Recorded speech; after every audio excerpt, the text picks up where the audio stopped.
ভূপতিনগরের 21 জন বিজেপির নেতাকর্মীর বিরুদ্ধে দায়ের হওয়া মামলার তদন্ত করতে পারবেন না থানার ওসি।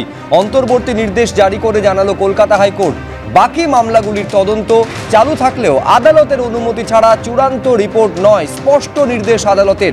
আরো বিস্তারিত আমরা এই নিয়ে জানবো, কথা বলবো আমাদের প্রতিনিধি সৌভিক মজুমদারের সঙ্গে। সৌভিক, দেখো, ভূপতিনগর থানার ওসির কার্যত কলকাতা হাইকোর্ট আজকে হাত বেঁধে দিল এবং আপাততভাবে অন্তর্বর্তী নির্দেশে বলা হয়েছে যে তিনি অন্তর্বর্তী এবং এটা মৌখিক নির্দেশ, আগামী সোমবার পর্যন্ত এই 21 জন বিজেপি নেতা এবং কর্মীকে কাউকে গ্রেফতার করা চলবে না এবং এই 21 জন নেতা এবং কর্মীর বিরুদ্ধে যে 40টি মামলা রয়েছে তার ইনভেস্টিগেশনও ভূপতিনগর থানার ওসি আপাতত করতে পারবেন না।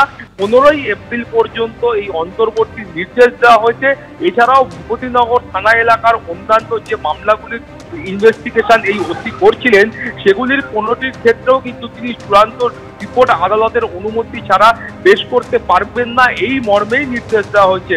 তুমি জানো যে কলকাতা হাইকোর্টের কাছে এই 21 জন বিজেপি যে কর্মী এবং নেতারা ছিলেন এদের বক্তব্য ছিল যে এদেরকে একের পর মিথ্যে মামলায় ফাঁসানো হয়েছে। প্রথমে কোনো একটি মামলায় এদেরকে গ্রেফতার করা হয়েছে এবং তারপরে বাকি অন্যান্য মামলাগুলোতে শোন অ্যারেস্ট বা গ্রেফতার দেখানো হয়েছে, কিন্তু একেবারে নির্দিষ্ট করে কি অভিযোগ আছে সেই অভিযোগ বলা হচ্ছে না।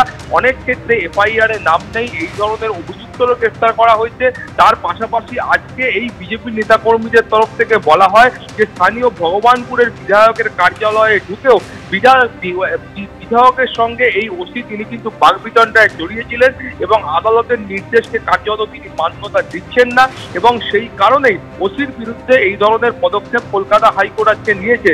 মাননীয় বিচারপতি জয় সেনগুপ্তর প্রাথমিক পর্যবেক্ষণ হচ্ছে যে আপাততভাবে কিছু করার জন্য ওসিকে বারণ করা হলেও ওসি সেই ধরনের মৌখিক নির্দেশকে কার্যত গুরুত্ব দেননি এবং এই ওসি গতকাল কলকাতা হাইকোর্টের রিপোর্ট পেশ করে বলেছিলেন যে এই বিজেপির নেতা এবং কর্মীদের রক্ষা কবচ দিলে তারা আসন্ন লোকসভা নির্বাচন ভণ্ডুল করতে পারে এবং এই বক্তব্যের জন্য কিন্তু গতকালই কলকাতা হাইকোর্ট ক্ষোভ প্রকাশ করে এবং কলকাতা হাইকোর্টের মহামান্য বিচারপতি বলেছিলেন যে এই ধরনের রিপোর্ট লেখার সাহস কি করে হয়।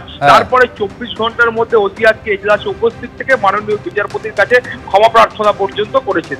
শুভ্রজিৎ, ধন্যবাদ। সৌভিক,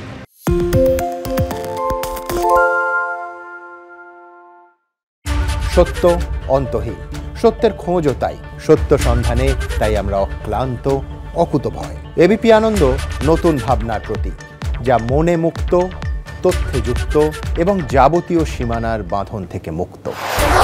সীমা না শব্দটির মধ্যে লুকিয়ে আছে মানা শব্দটি, যেন চোখ রাঙানি এক অদৃশ্য বেড়াজাল যা আটকে রাখে আমাদের এক ছোট্ট গণ্ডির মধ্যে।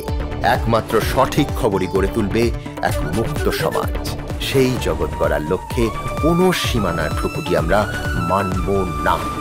এবিপি আনন্দ এগিয়ে থাকে, এগিয়ে রাখে।